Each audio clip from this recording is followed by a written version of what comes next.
It's WNYC. Up next, it's Marketplace. On the show tonight, a new round of COVID vaccines will soon be shipped to doctors' offices across the country. We'll take a look at who bears the cost on Marketplace. That's coming up next here on WNYC. We'll be back with All Things Considered at 7 p.m. It's supposed to be a really nice night in our area tonight. A bit windy. We could see gusts up to about 30 miles an hour, but the temperature's going to be just right. We'll have lows in the upper 50s tonight. In fact, much of the rest of this week is looking pretty good as well. No rain through the end of the work week. It's WNYC on Labor Day at just about 6:30. Support for WNYC comes from Art on Paper, a medium-driven art fair returning to downtown Manhattan this September 5th through 8th, featuring 75 exhibitors of modern and contemporary paper-based art. Learn more at ny.thepaperfair.com. WNYC, independent journalism in the public interest. 93.9 FM and AM 820, NPR News and the New York Conversation.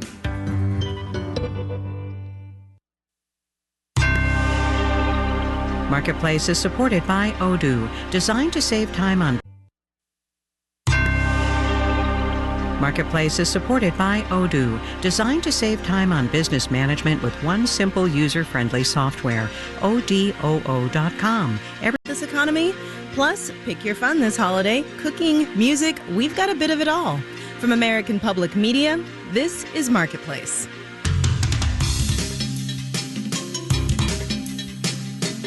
Marketplace is supported by the Pissarro Center for Financial Markets and Policy at Georgetown University.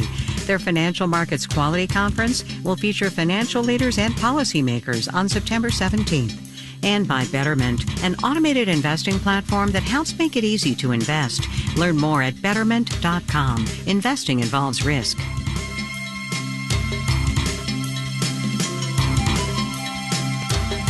In Washington, D.C., I'm Kimberly Adams in for Kai Risdall. It's Monday, the 2nd of September, Labor Day. Good to have you along. So how are the vibes at your Labor Day barbecue? Any better than at the 4th of July cookout?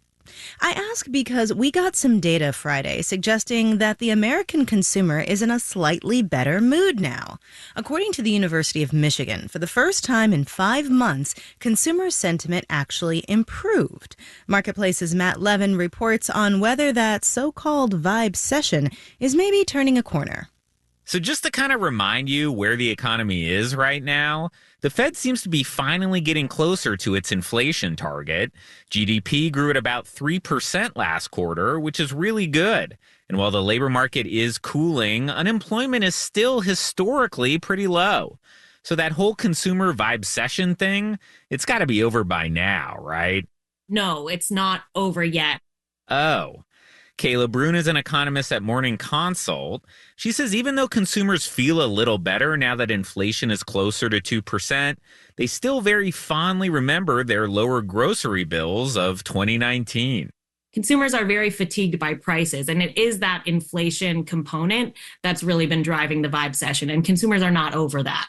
And the uptick in consumer sentiment we are seeing, Joanne Shu at the University of Michigan says it's mostly coming from folks rich enough to absorb higher prices or rich enough to play in the stock market. Folks at the top of the income distribution, their sentiment, their vibes have improved really, really strongly since mid-2022. Of course, the reason we all pay attention to these consumer sentiment numbers is they're supposed to give us a clue about consumer spending. But Olu Sonola at Fitch Ratings says vibes have been low and spending has been high for a while now. It's completely disconnected, completely. There's no correlation. And Sonola says he doesn't see vibes bouncing back dramatically anytime soon. Cumulative inflation, political polarization, and a labor market that's weakening. The vibe session will be quite weak for some time to come. What a bummer. Maybe I'll go buy something to make myself feel better. I'm Matt Levin for Marketplace. More than 17 million Americans plan to fly this holiday weekend, according to the Transportation Security Administration, a record-setting Labor Day travel period. New data from the Department of Transportation shows that through the first half of this year, flight cancellations were slightly down from 2023. Even so, the DOT wants to implement new rules requiring airlines to give customers automatic refunds for canceled or significantly delayed flights. Marketplace's Henry Epp reports. When an airline cancels your flight, it can feel like a personal punishment, but airlines really don't want to resort to cancellations, says Helene Becker at TD Cowen, because it costs them. They have to accommodate passengers with meal vouchers, sometimes with hotel vouchers, and that's obviously quite costly. And then it has to pay overtime to its employees, and that's quite costly. In other words, the airlines don't do well when they deliver a crappy product. Federal regulators want to make the process of getting a refund for a canceled or very delayed flight a lot less crappy. David Slotnick is the senior aviation business reporter for The Points Guy. If your flight is canceled, the airlines have to give you automatically a refund in your original payment form. So that's cash, credit card, miles, whatever. And it's part of a broader push by the government to crack down on flight cancellations. Henry Hardevelt, an analyst at Atmosphere Research Group, says there are a lot of things that are within an airline's control. Not having enough crew? Too bad. That's an airline problem. Aircraft maintenance problems? Also an airline's responsibility, he says. Airlines have mostly recovered from staffing shortages of pilots and crews in recent years, which has helped. But even so, most delays are caused by something they can't control, Hardevelt says, the weather. Whether it's snowstorms in the wintertime or thunderstorms and hurricanes in the summer, we are seeing more bad weather events, and these bad weather events tend to be more intense, happen more frequently, and can last longer. Airlines, he says, are trying to factor worsening storms into their planning because they'll be on the hook for refunds even if it's weather that causes the cancellation. I'm Henry Epp for Marketplace. Wall Street today closed for the holiday. We'll still have some interesting details for you, though, coming up when we do the numbers.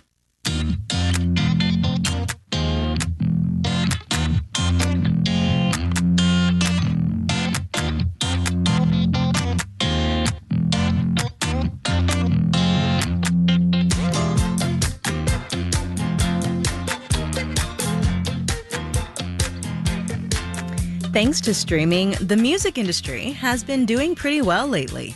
Last year, the $28 billion global music market grew over 10% from the year prior. That was the second highest growth rate on record, according to the International Federation of the Phonographic Industry. Music labels, publishers, and even investors want to capitalize off that growth, and one way they're doing it is by buying up the rights to artists' music catalogs. Ashley Carmen is a reporter at Bloomberg. Ashley, welcome to the show. Thanks for having me.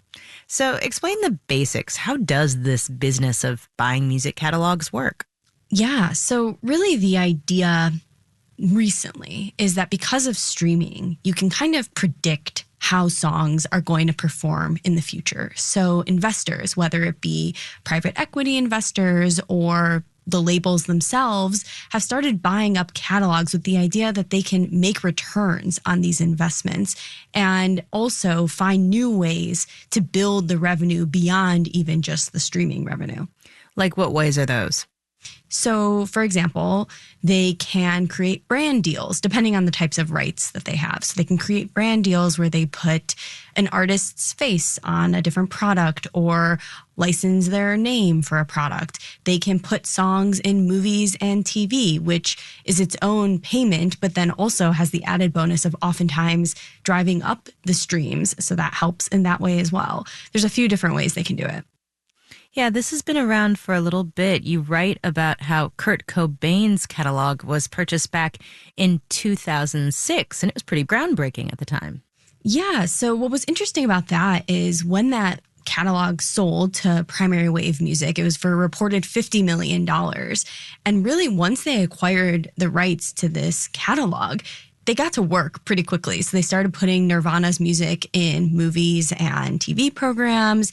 They licensed Kurt's writing to Converse so they could go on some sneakers. So it really turned into this idea of, okay, we have this catalog. We know people are going to listen to this music in the future, but how can we further exploit it so that we can continue to make even more money on it? So what's contributing to the sort of explosion of these deals right now?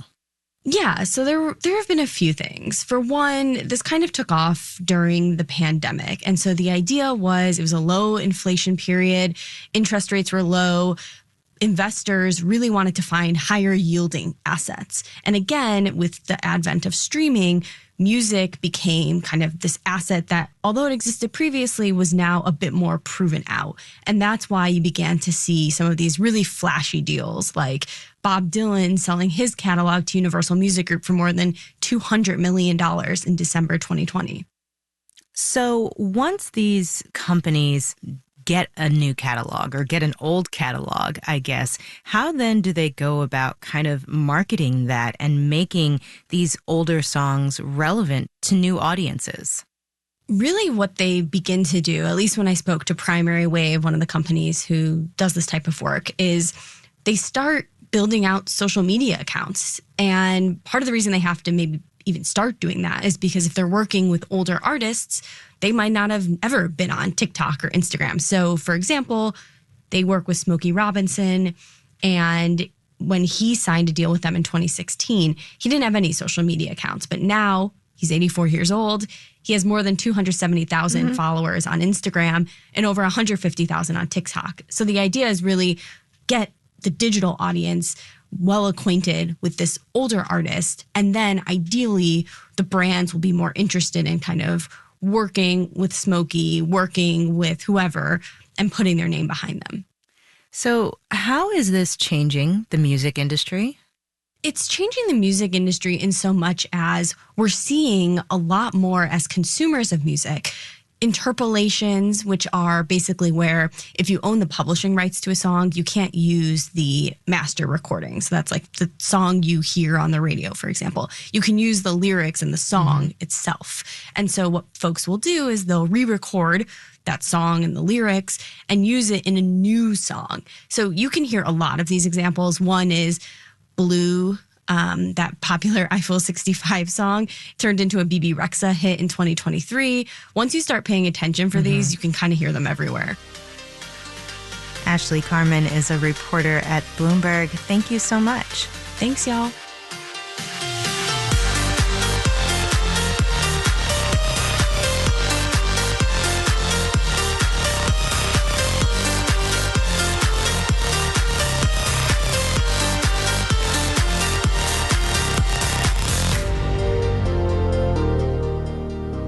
Later this week, we'll get an overview on the current employment situation in the August jobs report. But today, given that it is the National Day for Labor, we thought it would be a good fit to bring you a perspective from an American laborer and business owner for today's installment of our series, My Economy. I'm Amanda Zimlick. I'm the owner of Otter's Pond Bed and Breakfast on Orcas Island in the San Juan Islands of Washington State. I'm actually a chef by training. I went to culinary school and worked as a chef, did product development. And in 2019, I happened upon an opportunity here on Orcas Island visiting my parents for their anniversary that this bed and breakfast was for sale. And so I put my chips in and I went for it. In addition to managing the inn and doing breakfast, I also do the upkeep and repair and the housekeeping. One of the funny things that people always ask me is, wow, you really do everything, all of it? It's very much a labor-intensive thing sometimes, but it's a labor of love, and it saves me quite a good chunk of money to go ahead and do that. I am really enjoying making the building even more sustainable. 3 years ago, I was able to secure a grant and put in heat pumps, which has saved a fortune in electricity, in addition to making the property much more green with energy. And the other piece I think that sort of follows after that will be solar. And being located on the pond, we're actually positioned just so we're able to get quite a bit of sunlight there. I really do enjoy being an innkeeper and owning an inn. You know, I grew up knowing that I wanted to be a cook and not really knowing why. And I think that's one of the things that being an innkeeper satisfies in me, is that just making people happy, making people comfortable, sharing the things that you think are magical. Like, I think Orcas Island is a magical place, and giving other people the opportunity to experience that is really special. That was Amanda Zimlick, owner and operator of Otter's Pond Bed and Breakfast in Orcas Island off the coast of Washington. We can't do this series without you, so write to us about your economy at marketplace.org/myeconomy.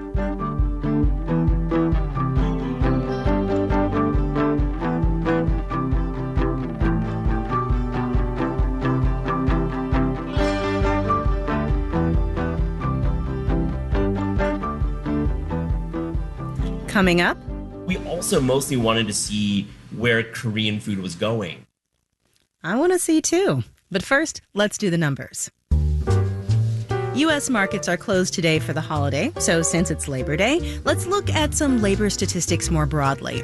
The youth labor force participation rate sees a spike every year between April and July. The number of workers between 16 and 24 years old grew by 2.1 million during this year's summer employment season. Of course, that number drops as young folks head back to school. Hotel workers, in the meantime, are continuing to strike today. Some 10,000 workers across several cities are demanding better pay and conditions. Marriott, Hyatt, and Hilton are among the chains affected.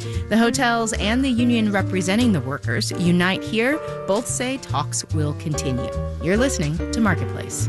Marketplace is supported by Raymond James, a firm focused on transforming lives, businesses, and communities through tailored wealth management, banking, and capital markets solutions. Disclosures at raymondjames.com. And by C3 Generative AI. Generative AI enables rapid access to secure, traceable, hallucination-free insights from enterprise systems, all while using any LLM, helping enterprises turn the invisible into the obvious. C3.ai. This is enterprise AI. And by Babbel for Business. With over 13,000 hours of language courses, live instructor-led classes, and business-specific content, Babbel is helping companies break down language barriers and improve workplace safety. Learn more at babbelforbusiness.com.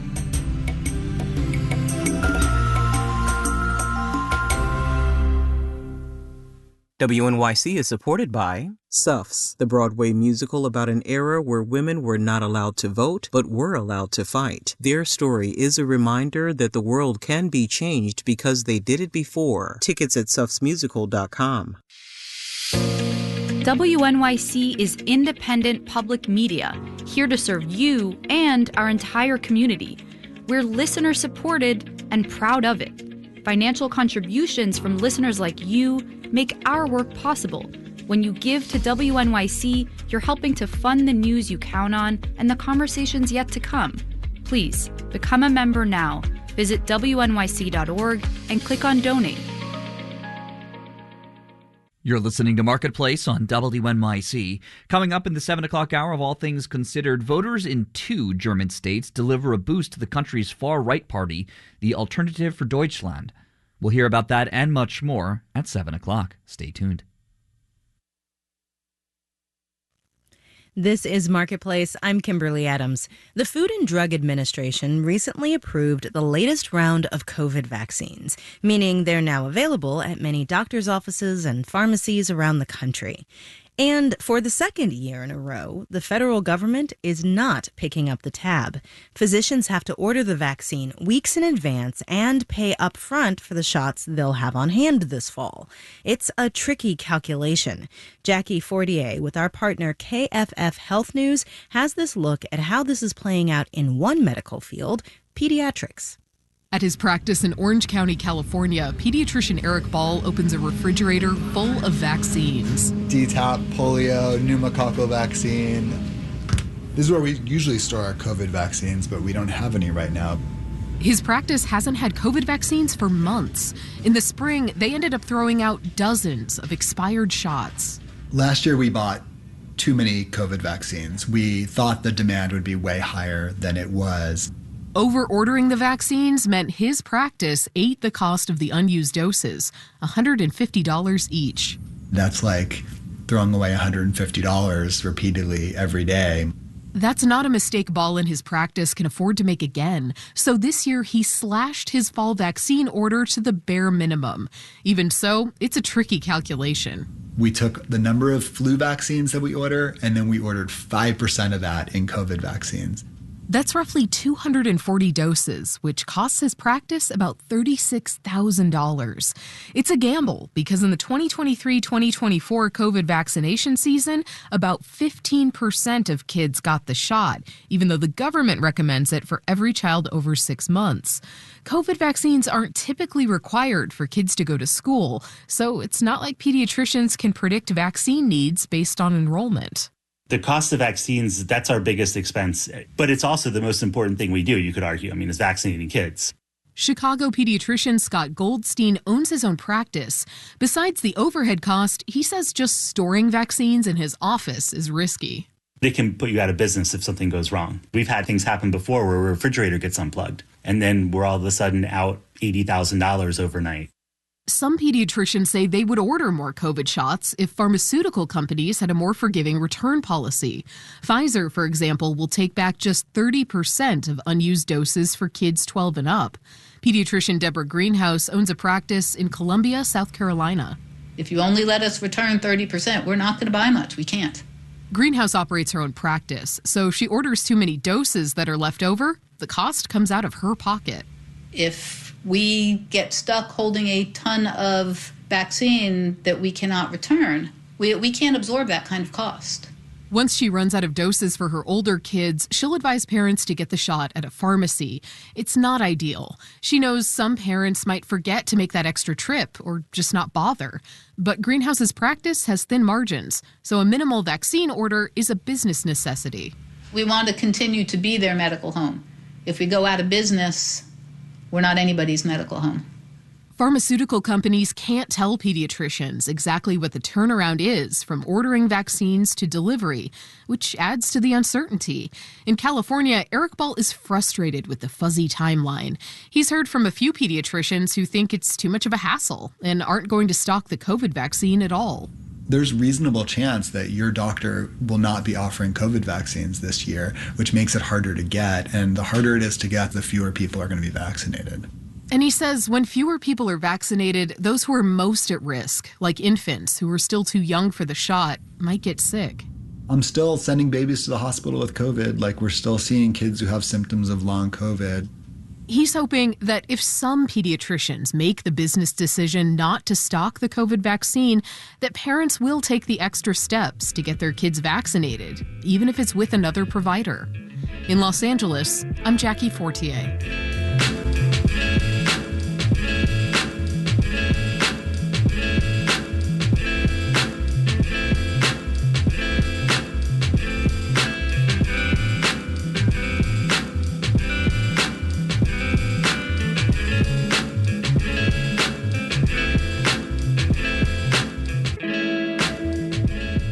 Going back to that Labor Day barbecue we mentioned at the top of the show, if you enjoy working with the grill, you know there's a lot more you can do with it than just barbecue. And it's like that with a lot of cuisines. Get famous for one thing, but then people miss a lot of other great dishes. All that as set up for our next story about two cookbook authors who are trying to change how Americans think about one particular type of cuisine that has some pretty famous barbecue as well. Marketplace's Sean McHenry takes it from here. When the title of your cookbook is Korea World, you're kind of making a statement. I think it's one of the biggest stories of our generation, the rise of Korean food, and you see it everywhere now. That voice belongs to one of the two people I met up with the other day at Soban, a popular restaurant in Los Angeles' Koreatown. LA's Koreatown has the largest concentration of Korean-owned businesses in the country. My name is Dookie Hong, chef and co-author of Korea World.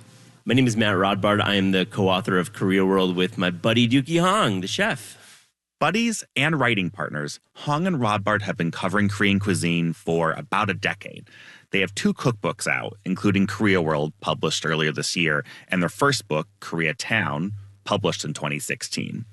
Back then, the conversation in the U.S. around Korean food was defined by one thing: barbecue.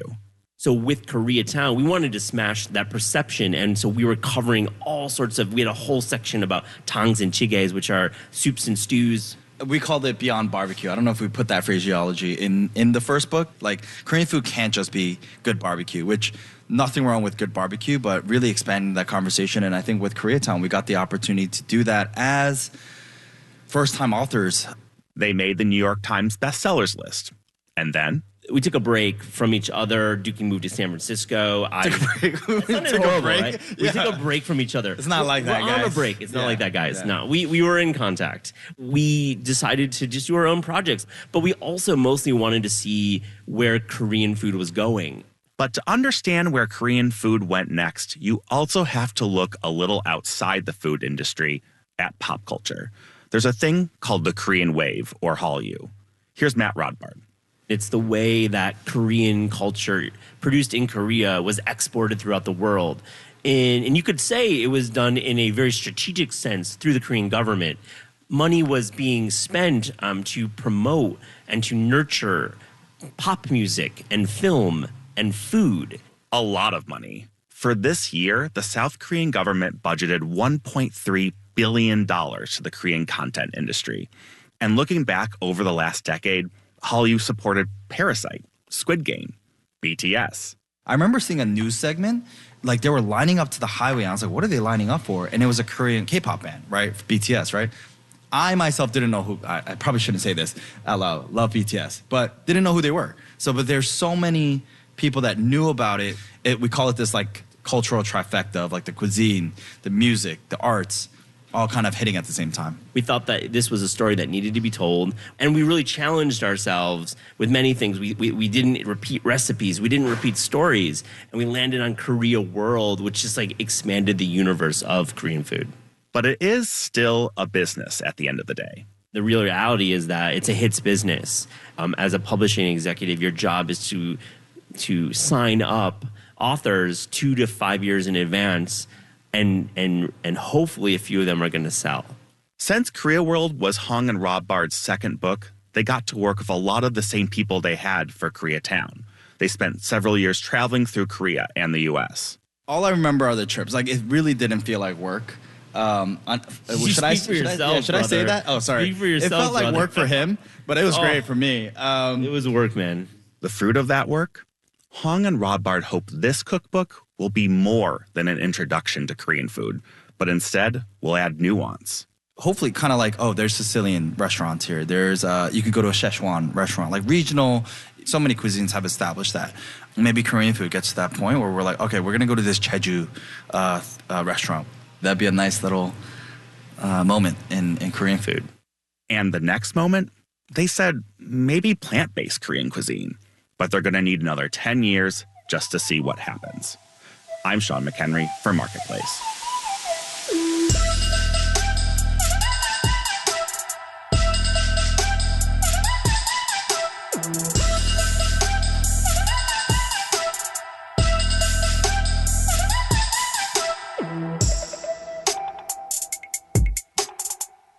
Marketplace is supported by Modern Treasury, built to automate payment operations with real-time financial data, smart workflows, and instant payment rails. ModernTreasury.com. Payment operations built for the instant economy. And by WordPress VIP. Media, enterprise, and government websites worldwide trust WordPress VIP to run, grow, and secure their websites. Learn more at WordPressVIP.com.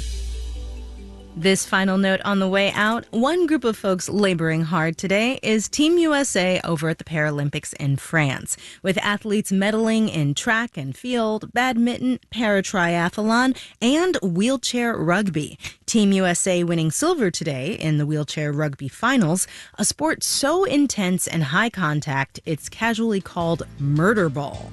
The athletes play in custom wheelchairs with wheels that look similar to gladiator shields. And they don't come cheaply. A standard manual wheelchair can run from under $100 to several $100, but rugby wheelchairs, they start at around $3,000, with higher-end models upwards of $8,000. And that's before customization. Our daily production team includes Andy Corbin, Alize Hassan, Maria Hollenhorst, Sarah Leeson, Sean McHenry, and Sophia Terenzio. And I'm Kimberly Adams. We will see you tomorrow.